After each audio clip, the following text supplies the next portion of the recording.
નમસ્કાર મિત્રો, દેશ અને દુનિયાના સુપરફાસ્ટ સમાચારમાં તમારું સ્વાગત છે।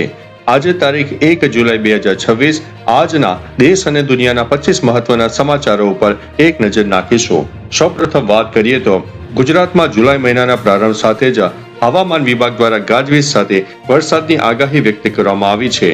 આજે સુરત, નવસારી, વલસાડ, તાપી, ડાંગ, નર્મદા, ભરૂચ, છોટા ઉદેપુરમાં યલો એલર્ટ જારી કરવામાં આવ્યું છે।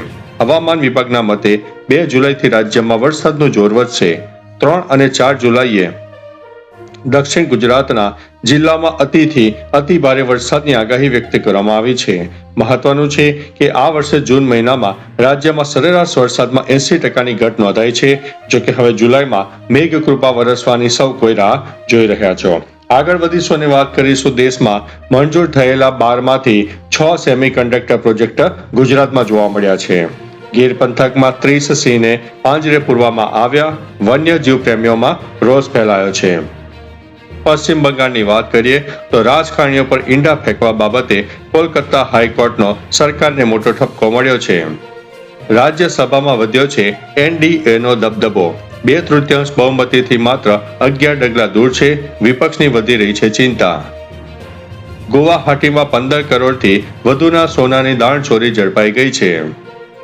અરુણાચલ સરહદે ચીનની ઘૂસણખોરીના દાવા ભારતીય સેનાએ ફગાવી દીધા છે।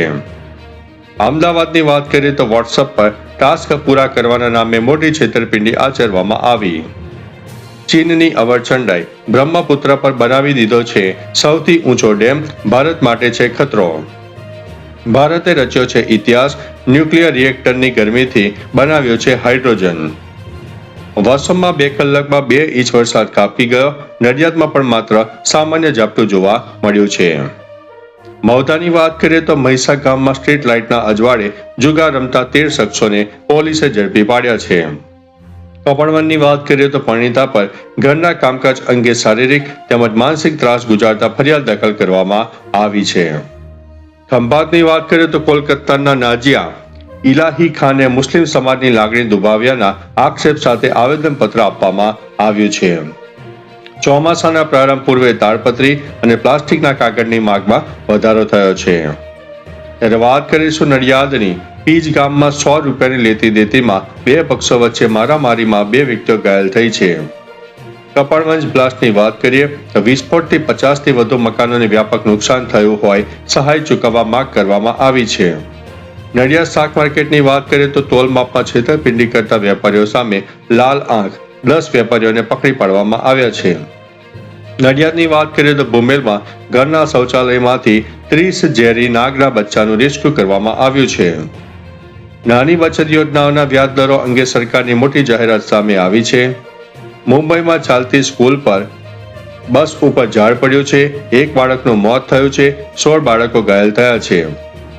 ટ્રમ્પ યૌન શોષણ કેસમાં દોષિત હોવાનો ચુકાદો યથાવત, ચૂકવવા પડશે 43 કરોડ રૂપિયા।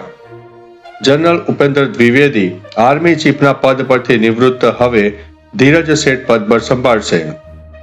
ગુજરાતની વાત કરીએ તો રાજ્યમાં 62 તાલુકામાં મેઘમહેર, નવસારી અને સાવરકુંડલામાં 3 ઇંચથી વધુ વરસાદ ખાબકી ગયો।